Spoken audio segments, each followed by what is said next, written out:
Okay, let's unpack this. The tech world, it's always buzzing about new AI tools, right? But we're diving into a recent move by OpenAI that, well, it wasn't really about a gadget. It was about controlling the very operating structure of the internet itself.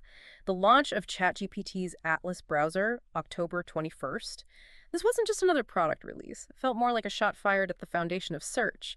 And if you are running a business online, well, this changes quite a bit about how you get found. Oh, absolutely. It's a profound power shift. I mean, we saw a JOG stock drop nearly 5% the day Atlas launched. It tells you pretty much everything you need to know, doesn't it? Yeah. This thing threatens their, what, $237 billion search empire? Yeah. Because Atlas is just structurally different. Right. And that's the mission today. We need to figure out what the structural shift means for creators, consultants, and, particularly for social sellers and digital marketers. We're trying to apply the framework of someone like AI expert Brenda Sturr. Here, she works exactly with this audience. Her focus is always on smart strategy, smart systems, and smart tech. That feels really relevant now. We need to know how to use this change, leverage it, not just get overwhelmed by it all. That's the absolute critical distinction. Look, Chrome, Google search, they were fundamentally built to serve ads. That was the engine. Atlas seems built to get things done. It's basically a transaction engine wearing a browser's clothes. Yeah. And that difference, that's the real story we need to dig into for your business. It's easy to get distracted by the shiny features, isn't it? Like the AI sidebar that understands web pages or browser memories. AI agents booking things, filling out forms. They sound great for users, sure, but they kind of mask the core implication for commerce, for how business gets done online. Exactly. And that's where it gets really, really interesting. Because underneath it all, this is an AI commerce platform. Just happens to look like a browser. It launched first for Mac users, October 21st. Basic browsing is free. But the key bit, agent mode, that's for the paid ChatGPT subscribers. Okay, agent mode. What specifically about that makes it more than just a cool feature? How does it threaten the old way of doing things? Well, it's the underlying capability. Agent mode uses OpenAI's computer-using agent technology, which means, essentially, the AI can act like a human online. It can navigate, click buttons, type into forms, even make purchases. But the real game changer isn't just the agent itself. It's the plumbing, the infrastructure connecting this AI ability to the world of actual commerce. Tell us more about that infrastructure. What connections are already baked in? What does that list of partners signal? It really comes down to the app SDK, the software development kit. That's the key piece. It's the API allowing other companies to plug directly into Atlas's AI capabilities. And the current partners, they're huge. Spotify, Zillow, Expedia, Canva, Figma, they're already integrated. That lineup tells you this isn't some beta test. It's a fully launched ecosystem ready to go. It changes the whole conversation. Okay, so those are the initial partners. What's coming down the pipe for the actual commerce side? Because that's what directly hits, the social sellers, the online businesses. Right, so future partnerships are already lined up with major service players. Think DoorDash, Instacart, Uber, those are coming. But crucially, for anyone selling physical or digital products online, deep Stripe integrations are being built. This will enable instant, right there in the browser commerce for platforms like Shopify, Etsy, even Walmart. The whole goal seems to be friction-free buying. Just remove all the steps between finding something and owning it. And just to show this isn't a short-term play, they're not ignoring the ad revenue potential either, are they? Well, not at all. They're definitely playing the long game here. An ad platform is already in development, targeted for a 2026 launch, I believe, headed up by Fidji Simo, the former CEO of Instacart. So you're right. We're moving beyond just optimizing for search keywords. Now we're talking about optimizing for transactions. And that leads us straight into these 7 structural shifts, which really impacts how digital marketers need to think about their smart strategy going forward. Yeah, I want to linger on that point. Atlas doesn't just know what you search for. It knows what you do next. Your purchasing habits, where you click, where you bail on a cart. That behavioral data, it's gold. Way more valuable than just keywords. For social sellers, maybe this means the AI can become a kind of digital matchmaker, connecting your offers to buyers who are, ready to go. Let's break down those shifts then, because this is the core of that smart strategy adjustment you mentioned, referencing Brenda Sturr's work. Shifts 1 and 2 really deal with how you structure your information and who controls the actual sale. So shift 1, search is now all about clarity. With a capital C, forget traditional SEO, trying to game algorithms with keywords and trending tags. That's fading. AI agents, they only care about clarity. If your offer isn't structured clearly, machine-readable, and human-readable, it just won't get surfaced when the AI is trying to complete tasks for a user. This basically means SEO evolves. It becomes AIO. Yeah. AI optimization. You need structured data spelling out your value, plain and simple. Okay, so less vague, clever copy, more clear, precise, almost structured information that an AI can parse and importantly trust. And that ties directly into Shift 2, doesn't it? The idea of the middleman disappearing. It absolutely does. For years, platforms like Facebook, TikTok, Instagram, they were the gatekeepers, right? Right. They controlled the buyer-seller relationship. They owned the audience, and you paid tolls to reach them. Atlas potentially flips that script entirely. The AI agents can find products, recommend them, even complete transactions across the whole internet without needing platform permission slips. This is huge for personal brands, people built on strong messaging and real trust.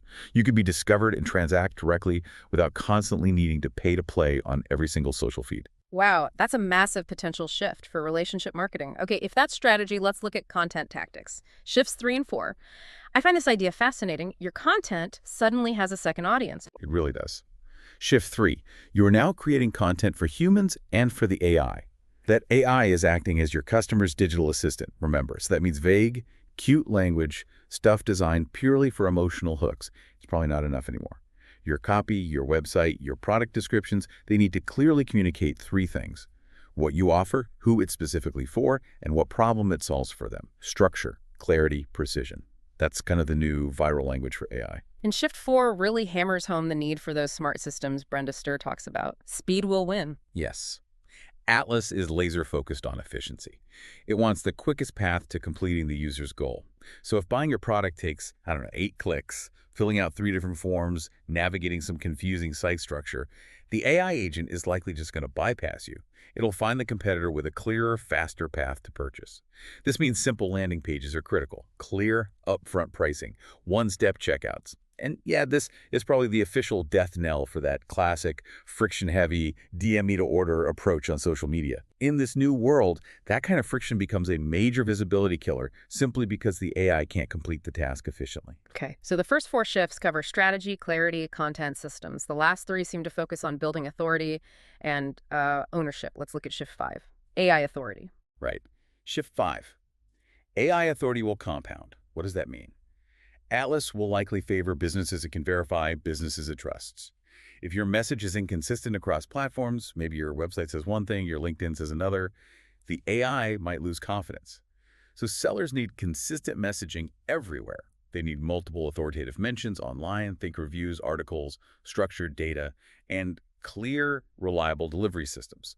Consistency and clarity essentially help the AI trust you, and that trust then compounds your visibility, your ranking, and its recommendations. Makes sense. And Shift 6 speaks directly to, well, what digital real estate you should actually own. Exactly. When AI browsers potentially become the main front door to the internet, visibility on specific platforms might matter a bit less than owning the destination. What really matters are the assets you control: your email list, your private community spaces, your own high-converting website. AI agents can bring qualified buyers straight to your digital doorstep. If you own that doorstep, you control the relationship, the data, the follow-up. And finally, Shift 7 brings it all together. Selling and discovery blend. Yeah, this really encapsulates the whole structural change, I think. Think about it. Mhm. When an AI can recommend your product before someone even explicitly searches for it, like the AI agent proactively says, hey, you seem to be researching X problem. Would you like me to just purchase solution Y for you? Huh. Well, then marketing fundamentally shifts, doesn't it? It's less about chasing attention everywhere and more about being perfectly positioned and ready to be found and transacted with instantly. The AI could actually amplify the relationship marketing that good social sellers already excel at, Yeah. but only if they have that systemized clarity and speed that Atlas seems to demand. Okay, this all paints a picture of a massive opportunity, especially if you focus on that smart strategy and those smart systems, but it also brings us to smart tech and the need for some serious caution, right? Atlas isn't just passively browsing like Chrome. It's acting on your behalf, which means you're potentially handing over sensitive data payment methods, personal info, detailed browsing history to an AI agent. That's the absolute crux of the caution needed. Think of it this way. Chrome watches you browse the store. Atlas, in agent mode, is potentially carrying your keys and your wallet into the store, ready to buy things for you. The risk profile changes dramatically when the browser is authorized to act, not just observe. We absolutely need to move wisely, not blindly, when we deploy this kind of smart tech. And we don't have all the answers yet on the security front, do we? What are the key unknowns people need to keep in mind if they consider using agent mode? Well, there are some fundamental security questions that need clear answers. We don't fully know how Atlas will handle payment security and encryption across all those different agent transactions yet. We don't know precisely how much behavioral data gets stored, for how long it's kept, or even where it physically lives. And crucially, we need to understand what happens to your personal information when an agent books a flight, reserves a table, or buys a product for you. Where does that data go? And what about those third-party SDKs? How will the payment processors, the retailers they integrate with, how will they handle all that shared data passed along by the agent? Exactly. That whole data chain needs transparency. So interestingly, security becomes intertwined with discoverability and trust. You have to audit the information you're willing to share. You need to keep core business transactions happening in secure, trusted environments you control as much as possible. If you're building your business model on leveraging Atlas's speed and convenience, you absolutely have to prioritize security just as highly. Right. So this is the moment then. Time to get strategic, put those smart systems and tech considerations into place so you can actually benefit from this structural change. If you run a digital business, here are probably the core actions to start thinking about now, starting with strategy and clarity. Okay, first, make your online presence AI readable. Use structured data, clear, simple language everywhere. Bios, websites, product listings. Make it easy for an AI to instantly summarize what you do and who you help. Avoid confusing brand names or jargon that doesn't clearly explain the outcome or solution. Second, build agent-friendly offers. Package your services, your products, with simple, visible pricing. Make the call to action crystal clear. Maybe eliminate complex tiers if you can. Make it easy to understand. Third, focusing on smart systems. Tighten up those checkout systems.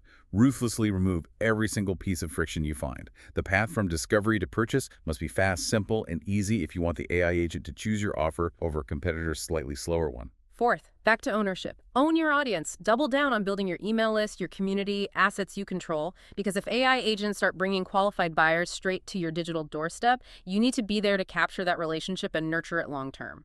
And fifth, relating to smart tech and security. Always audit the information you store, and especially what you share with third-party tools and integrations.